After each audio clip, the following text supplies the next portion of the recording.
ఏపీలో సార్వత్రిక ఎన్నికలకు కౌంట్డౌన్ స్టార్ట్ అయింది.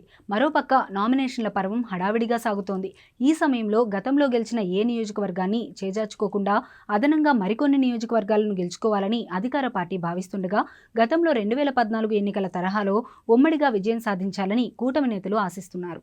ఇలాంటి టఫ్ ఫైట్లో ఏపీలోని పలు నియోజకవర్గాల్లో ప్రధానంగా మంత్రులు పోటీ చేస్తున్న సెగ్మెంట్స్లో పోరు రసవత్తరంగా మారుతుందని అంటున్నారు.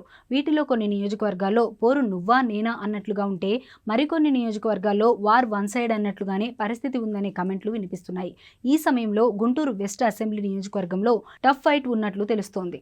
2019 ఎన్నికల్లో చిలకలూరిపేట అసెంబ్లీ నియోజకవర్గంలో మాజీ మంత్రి ప్రత్తిపాటి పుల్లారావుపై 8,000కు పైగా ఓట్ల తేడాతో విజయం సాధించారు విడుదల రజని. అయితే ఇటీవల పలు కారణాలు, కొత్త సమీకరణాలు, సరికొత్త వ్యూహాల్లో భాగంగా వైఎస్ జగన్ తీసుకున్న నియోజకవర్గాల మార్పులు, చేర్పుల్లో భాగంగా ఆమె గుంటూరు వెస్ట్ అసెంబ్లీ నియోజకవర్గం నుంచి బరిలోకి దిగుతున్నారు. ఈ గుంటూరు వెస్ట్లో గత ఎన్నికల్లో వైసీపీ అభ్యర్థి 4,000 ఓట్ల తేడాతో ఓటమి పాలయ్యారు. ఆ ఎన్నికల్లో టీడీపీ నుంచి గెలిచిన మద్దాల గిరి అనంతరం వైసీపీకి అనుకూలంగా మారారు.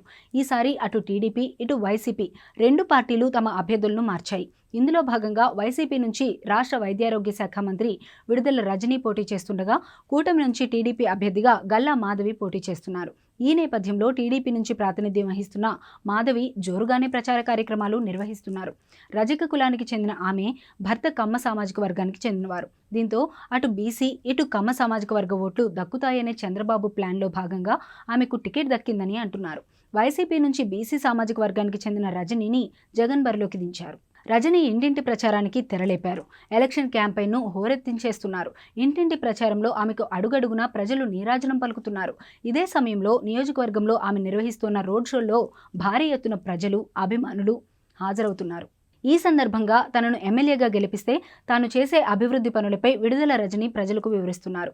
వైసీపీ ప్రభుత్వం మరోసారి అధికారంలోకి వస్తే రాష్ట్ర అభివృద్ధితో పాటు నియోజకవర్గం అభివృద్ధి పదంలో ముందుకు తీసుకెళ్తామని చెబుతూ చిలకలూరిపేటలో చేసిన అభివృద్ధిని ప్రస్తావిస్తున్నారు. గుంటూరు వెస్ట్లో వైసీపీకి 49% అనుకూలంగా ఉండగా, టీడీపీకి 43, ఇతరులు 8% ఉన్నట్లు చెబుతున్నారు.